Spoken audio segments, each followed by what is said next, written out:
So let's talk about England squad for the 2024 Six Nations. First thoughts are, it's good to see that Steve Borthwick will pick on form, certainly more than Eddie Jones would have, although he has gone back to some experience in places. In general, I'm pretty happy. I'm generally quite optimistic about England until they do badly, but I think there's plenty of potential there, plenty of exciting players for sure. Definitely some areas of weakness, particularly in the front row. So let's get into the front row. And a loose head prop, we've got two guys, plenty of caps, but also just coming back from injury. So that's a worry with Genge and Marler. Beno Urbano, he is in, which is great news. Finally had a great run of form without injury.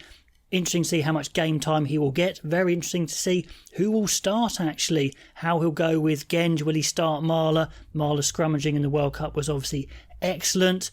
No Finn Baxter, but he has time on his side, so hopefully we'll see him at some point in the near future. But I think it's as good as it could be, loose head prop for who was available. Very interesting to see who gets the start. At hooker, George and Dan were always going to be picked, and the big news is of course that Jamie George has been made the captain for the Six Nations. Let's see how long he's the captain for.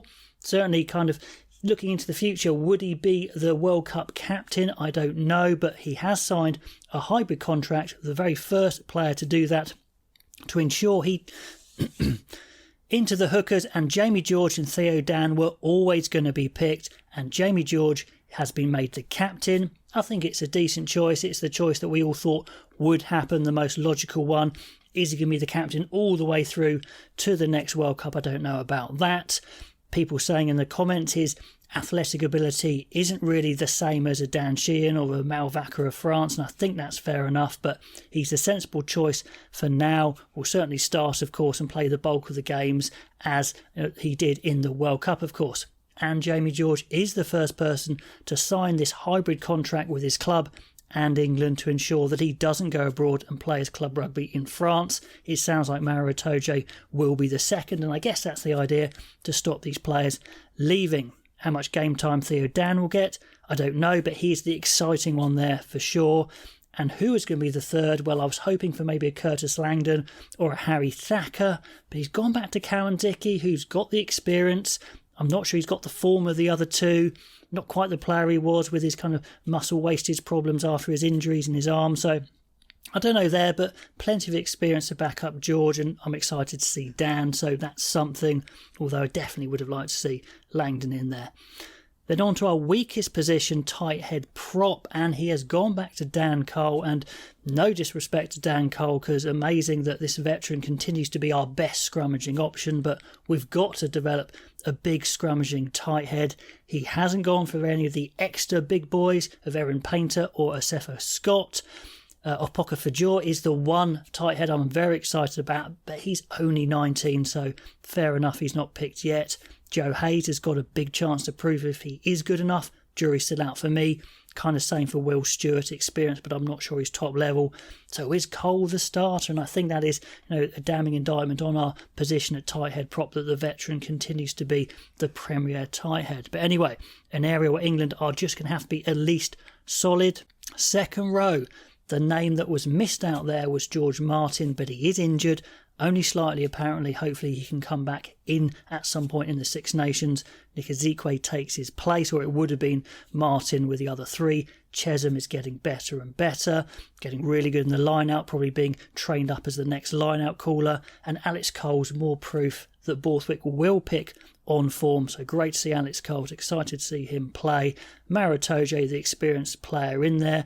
Maybe he's not quite the player he was at his absolute peak, but still a very good player, and I imagine he would start under Borthwick. And then George Martin coming back in, hopefully. The back row is the one we all wondered about. Super interesting stuff. He has gone for Cunningham South, and he is a great prospect. I think he will be an England player for many, many years, but I wasn't expecting him in so early because I didn't quite thought he'd had the run of games in the Premiership yet, but excited to see him. If he's got in over Billy Vunipola, I think that's looking to the future. That's a good sign. Ben Curry's in, consistent high-level form for Sale as an out-and-out open side, I think. Is he top-level international quality? That's my question, but certainly you can't fault his effort and his commitment. Then the battle of the 8. Alfie Barbary is not in, and it sounds like it's part to do with a ban that might be coming his way. He's going to have to watch out for that if he continues to go high in attack and defence. Alex Dombrand is indeed the form 8. I absolutely agree with that. But the question always is, can he cut it at international level? Because previously for England, he had pretty bad run, I thought. Definitely didn't do his form for Harlequins any favours there. He didn't reflect his form for Harlequins. Huge tournament for him to prove himself. He may even start. Might depend how Ben Earl is perceived. Is he an 8 or a 7? But we've got Underhill in there. We've got Ben Curry in there. Seems to be out and out 7. So maybe Earl is there as an 8. And the 2 6s are Tom Pearson and Roots. Pearson, brilliant player. I think he's got so much potential. Hard as nails, makes breaks, brilliant tackler, brilliant jackler. You know I rate him highly. Roots is a solid player for Exeter, but is he top level? It shows that they're struggling to replace Courtney Lawes, who definitely would have been playing if he'd declared himself available for England still.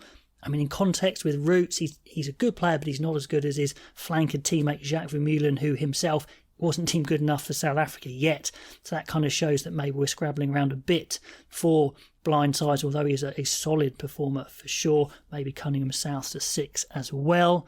Guys we haven't seen, other guys we haven't seen, Zach Mercer. Would have liked to see him somewhere in here. Physically, does he match up to some of the other guys at 8? Maybe not.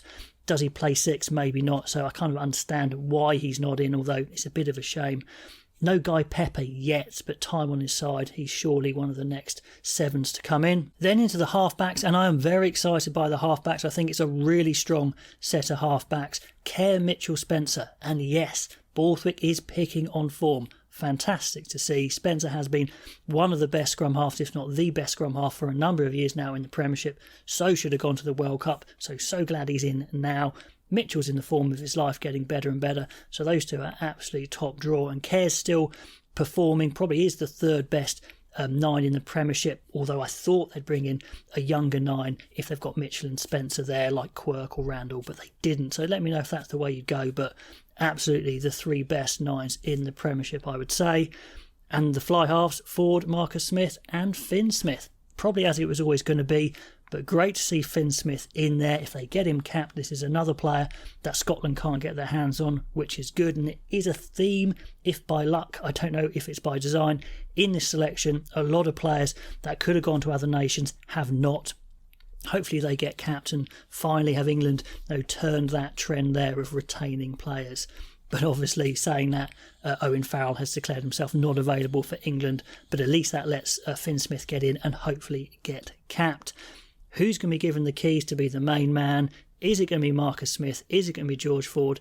That's the big question. You know my answer. I'd prefer Marcus Smith to be given those keys.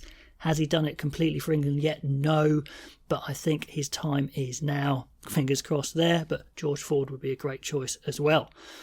Then some really interesting choices in the centres. He could have gone Seb Atkinson or Dan Kelly. I thought those were 2 young centres he could have gone with. He hasn't. It's Beard of Harlequins, which is a really interesting choice. Great form. Will Joseph maybe was the guy, but he's got injured. So Beard's in there as a bit of a wild card, bit of a bolter, but he's an exciting quick 13. Fraser Dingwall is in as the new guy. He's not new in terms of rugby playing for Northampton, but he is for England. Very good 12 or 13. All round a brilliant player. Great defender as well. Great leader. Is he the biggest? No. Is he the quickest? No. But he's not going to do anything wrong. And part of the team, I think he could be fantastic. So well done him. Lawrence, is he going to be 12? Is he going to be 13? But it looks like him and Dingwall are probably the 12s. Slade and Beard probably the 13s. And Freeman, we will see. Maybe he's a 13 as well. But Slade there on form and experience. I thought maybe it's worth trying a younger centre, but certainly on form, Slade deserves it. And also his selection, if by luck or design, stops him moving to France for his club rugby at the moment. So very interesting. What's going to be the starting combination there is a bit up in the air. Then the back three. The worst kept secret is that Feyi is in. For God's sake, let's get him capped. It's a bit of a shame Italy's the first game. If it was the second or third game, you think that would be a great time to get him in. But they probably want to go with a more tried and tested team to start with. But maybe he starts or maybe he's on the bench. Who knows? That's going to be fantastic to see.